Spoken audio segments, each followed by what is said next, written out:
Hi, I'm Gibaud, Gibaud.com, and today I am in Valencia, Spain, in front of Photo Valencia. This is a photo studio, and many people often ask me, how is a studio, what do you need in there, the space, what you can do, what they normally have, all this. So we're going to visit it to give you some ideas. So let's start. So here we are inside. As you can see, well, there are different elements and all this. And, oh, Canon camera. No, I'm joking, okay. So here we're going to have a look at the different element, the size, the different area, to give you an idea of what you will find or could find in a studio and what it is for. Everything is set right now to have an idea, but I'm going to show you the length. What's important is in a studio you think this way, straight. You don't go sideways or this, otherwise it will appear on your picture. I was going to say your video, but on whatever you're using, okay, it will appear. So it's different way of thinking, different from outdoor, okay? So let's have a look. So the maximum length from camera to the wall is 11 meters. This is a usable space. Obviously, the room here could be like 15 meters long, but this is 11 where you can go. But what counts is actually the space where you can place your camera. That will actually give you, with a 135 millimeter focal length, equivalent full frame, the possibility to do a full body, okay? In case you actually use 85 millimeter, which is really common lens for a full body shot, you need at least 6 or 7 meters, okay?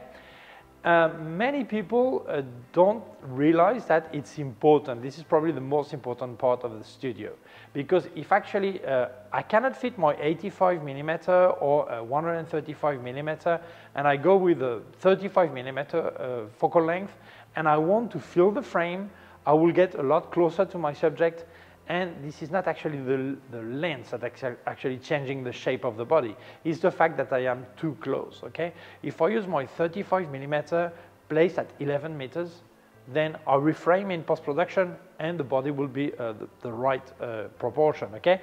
If I get really to 2 meters with that, it will deform, okay? So that's really important. People think about the width or the height. It's much more important the length of the studio, okay? And if we speak about the height, here is 3.6 meters, which is really good, because when we work in studio, we want to recreate some kind of natural lighting, like if we were outdoor, and obviously the sun or street light comes from the top, so we need some space to place soft boxes, all this, and still have space for working. So this is really nice. The big minimum is 2.5 meter, and ideally it starts to be okay from 3 meter on, okay? And here the width is 5 meters. That's really nice, but you don't actually need so much meters on the width. Why? Because actually, if you use paperback or vinyl backs, you actually need 2.75 meters, which is the standard size, okay? So it could be a bit more narrow than this, okay? But yeah, a lot more narrow than this, okay? But still, this is really practical because you can walk on the side or place some things, okay? So if you are going to rent a studio or want to build a studio, take this into account. The minimum size to be comfortable when you actually work, okay? Hi, and this monkey here, oh, that's me. Juan placed me there, okay, that's okay.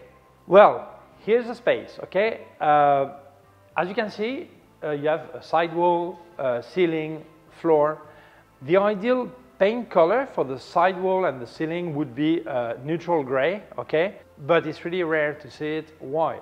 Because with time it becomes a bit whiter, it changes or anything. So it's really usual to have white walls on the side and the back, okay? And the ceiling to be black. Why? Because if I've got some light that bounces from the side, I can always put a black board there, okay? A black piece of cardboard, okay, to cut it. But if it's bouncing from the ceiling, how could I put something to stop that? So it's really good to have a black ceiling, okay? And if we look at the place, really, the studio itself, the part where I make the pictures, then normally it's white.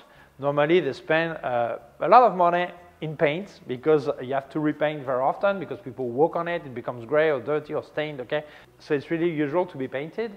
And then if we look at the back, you don't see it maybe, but there you have a cyclorama. It means you don't see the edge. You don't have 90 degrees like this of the wall, okay? It's just round like this. So when I make a picture, I don't see like a line in the back, okay? So that's really good when you have this. Then you need things to support your lighting and accessories, all this.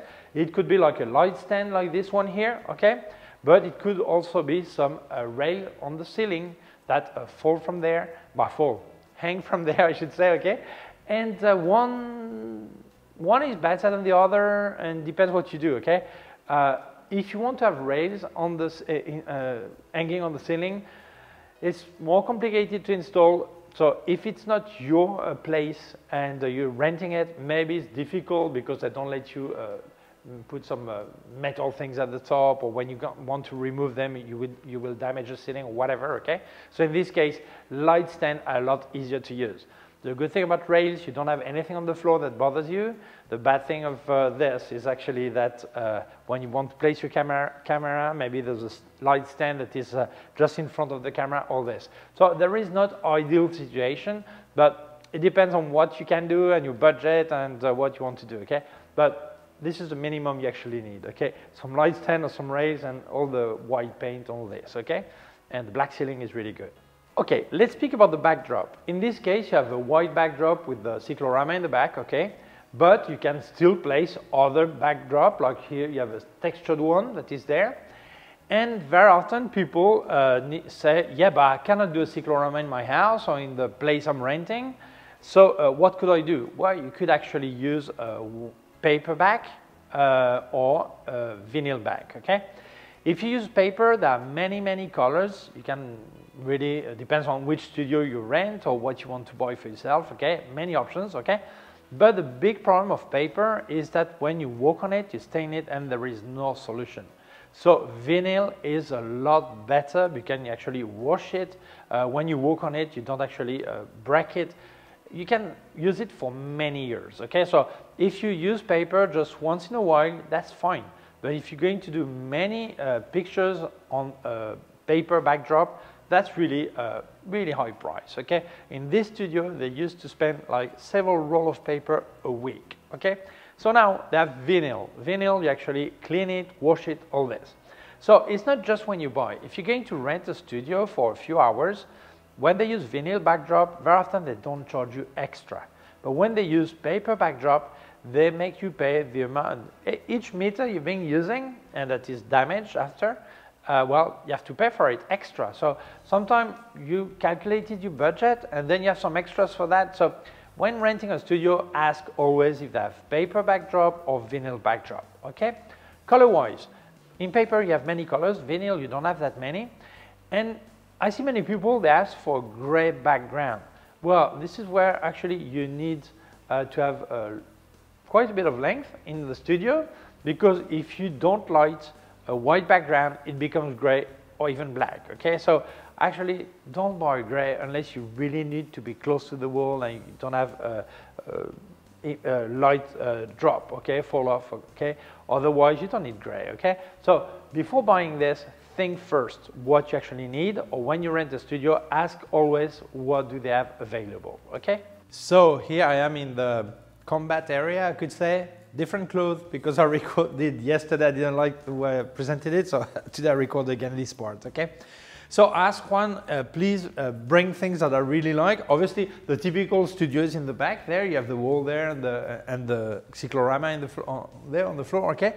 But I said, do you have a still picture table, still photography table? He has it, so I thought, well, that's great. And actually, this is when you realize that when you rent a studio, it's always important to know that they may have also a lot more than just space and lighting. They have a lot more, like something that simple, like a flash meter. Maybe you like to use it or you don't like to use it, but you don't have any. So the fact that they can, you can rent one or they can let you one, that's, or lend you one, maybe sometimes they don't even charge you, I don't know here, okay? But the fact that you save a lot of money because you just need it for this shooting, okay, that's great, they may have that. Or you do like product photography, just once in a while, a color chart. Maybe you don't want to spend 100 euros on a color chart and you prefer to rent it for a few euros, or they lend it to you. That's fine also, okay?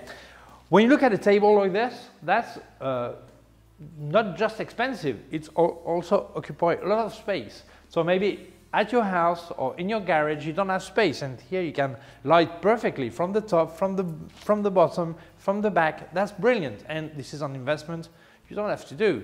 And also something like a professional column, here the camera is here, that's really great because you can really do something really steady, and your framing for your products are always the same, all this.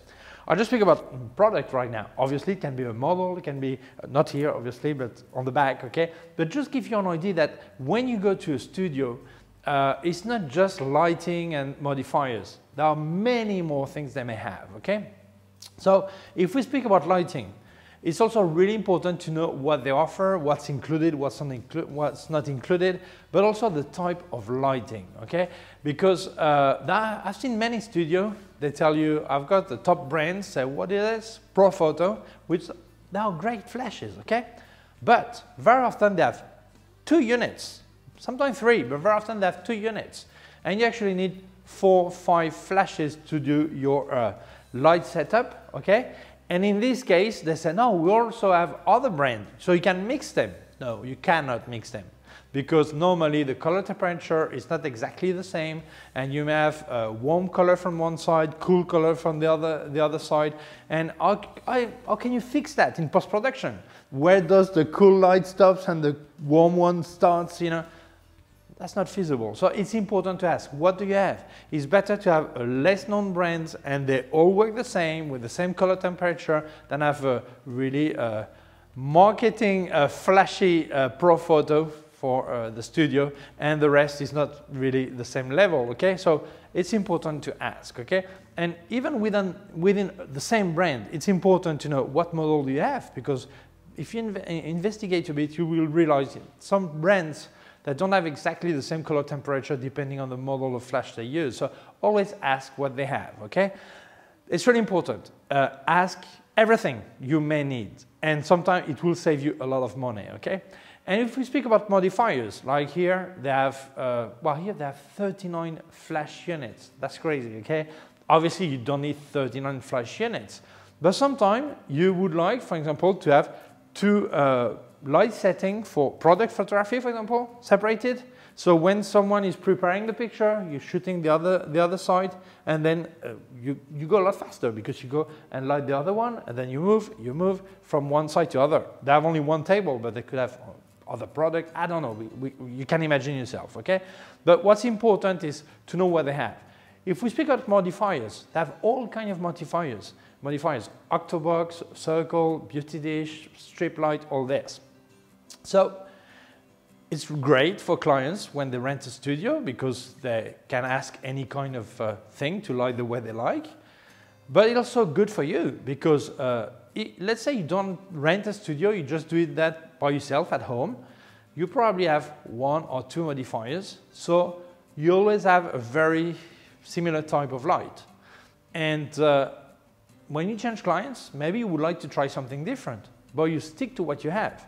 If you rent a studio, well, you could perfectly, one day you use a strip light, another day a beauty dish, another day an octobox, or whatever.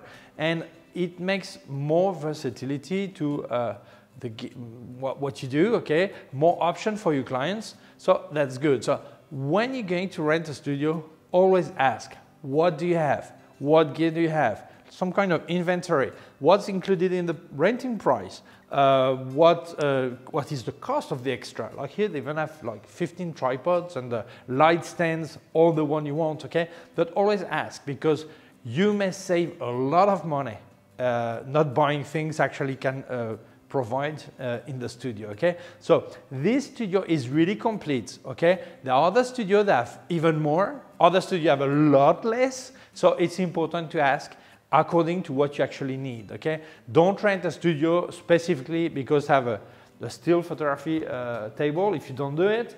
But if you need it, you know they have it. Same thing with everything, okay? The V, here you have the V flat. that actually have black on one side, white on the other one. Here you have flags, so many things, okay? So always ask for an inventory and the cost, okay?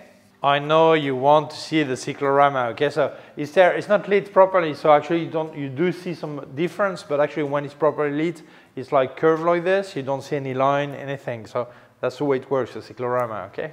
Another space that is really useful is the makeup area or the dressing area. Sometimes it's common, the same one, okay? Sometimes it's separated, but it's important because the person that is going to pose normally needs hairdressing or makeup, or also getting dressed, okay? So it's important to have an area that is more intimate, and people who may be with them or with you or assistant or yourself are not seeing what they're doing, okay? So this is really important to have this space, okay? Also, if we speak about props like seats, like stool or whatever, normally they do have some, okay? But take care with that, because if it is a studio where many photographers go, you have the risk that on your picture you have the same fancy stool as someone else's pictures or the same seat or whatever, okay? So some studio, they just have some turnover every month, every 2 months, 3 months, 1 year, they change the stool, the sofa, whatever they use, okay? But sometimes it's good that you bring your own props or your own decoration, or maybe some piece of fabric to cover like a seat, something. Take it into account, because otherwise you have the risk of something really original that is also being used by someone else, okay? So it's important, but don't forget, this special makeup or dressing area is really important too. When we speak about studio, many people think about the space, about lighting, about all this, but they don't actually know what there is in the studio, and sometimes they come with a tripod, which is sometimes useful, but here, for example, they have like 12 tripods. I guess you actually need more, okay? And there are also some people that don't want to rent a studio because they say, I want to make product photography, but I don't have a macro lens, so I cannot do it. Well, here, they actually have some gear that use Canon gear, okay? But if you use Canon, or if you want to rent the camera also, they can actually let it to you. So it means that if you ask, they will tell you what they can do for you. And it's not just the space and the lighting. It may be other things, like you have 3 computers here. Maybe you need to check that everything is fine, that you can actually, before leaving the place, check that everything was in focus or probably lit or whatever, okay? Not just at the end, but during the day. So if you don't have a laptop and you cannot bring your big computer here, they actually have some here. So it's important to ask. And if you're going to spend the whole day, because maybe you've rented like 8 hours and you have a lot of things to do, and you know that every time you leave the space to go and have a coffee is time you lose, and maybe it won't be possible to do everything in 8 hours, and tomorrow your model is not here anymore, or your clients needed everything tomorrow. Well, it's good to have a fridge, a coffee machine, water, all this on site, okay? So you save a lot of time. Your break time a lot shorter, and you really get more productivity. So obviously it's not compulsory to have this, but when a studio offers this, that's a big plus you should take into account. Something that is important also is, what are you going to do in the studio? Making pictures or video? If you're going to make pictures, well, you've seen it. But if you're going to make video, it's important to ask first if there is some echo, if you hear the road or the street or the neighbors, all this, because it may affect the sound. If it's music on top and just moving video, but you have music, no problem. But if there is voice and you need to record the sound, then that may be a problem. So try to go to the studio beforehand, or try to know if there is some fans or a cooling system or neighbors, or phone like right now that is making the sound, okay? So that's important. Check that. If it's video, think about the sound. So I could spend hours here, a lot, but there are many things here I didn't show you. They even have a reception area, which is really great, because if you're actually working with your client here, or making maybe boudoir picture, or someone that doesn't want anyone to know you're making pictures, all this, it's really nice that it's completely separated from the entrance. So it's good that if the owner of the studio has a visit, well, they don't come in the working area. So that's a good point, okay? But probably you see that you could have many, many things in a studio. It depends on which studio. There are all types of studios. Some have a lot of gear, some have not much gear. If they don't have enough, maybe you can do it at home, okay, or whatever, okay, but normally the good thing of a studio is to have plenty of available gear, okay? When you think about it, most photographers, when they start in photography, they wish one day they will have their own studio. Well, I had that dream. I actually had 2 studios, okay, and every time I closed them. Why? Because the studio, to be worth it, you need to use it 8 hours a day, okay? Especially if you're renting. If it's your own space, bah, that's okay. But if you have to rent it, rent the space for you full month and get all your gear in there, it's a massive investment, okay? So you need to use it 8 hours a day. And that was not my case because I had some work outside, outdoor, I would say, or out of where I live in another city, other countries. So for me, it's a lot easier to rent a studio when I need it, okay? Because normally, every, not small city, but a bit larger city, they have a studio, maybe they have several. So sometimes you use one, sometimes you use another one. What's important is you actually plan when you need to use a studio, because very often they're overbooked or they're really booked. I need it that day, and estimate properly how many hours or days you need, because maybe you're going to rent it for 2 hours, and when you finish the 2 hours, you need some extra, but they already rented the following 2 hours. Normally, you have a courtesy 15 minutes in between, but that's it, okay? So try to plan. But honestly, for me, this is the best way to go, to rent a studio when you need it, not full-time, okay? So I hope this video helped you seeing what a studio is. There are many types of studios, okay? Check everything before renting, but it gives you an idea of what could be done and the space you need, all this. So thank you so much, Photo Valencia, for letting me record in here and showing what they have. I'll leave you links of their studio in case you would come to Spain, to Valencia, okay? Thank you to you for watching the video. If you feel it may interest other people, please share it on social networks. If you have not done it yet, please subscribe to my YouTube channel. Small button down here is a small bell. If you click on the bell, get notified when I upload a new video. My website, ericgibaud.com. If you have any question, can leave a comment below. Also leave you links of my gear on Amazon. I'll leave you links of everything I reviewed by K&F Concept, Sandmarc, and Flashes by Westcott. More affiliated links, and also a link to my PayPal account in case you wanted to make a donation. Thank you very much. Please take care of yourself and see you soon.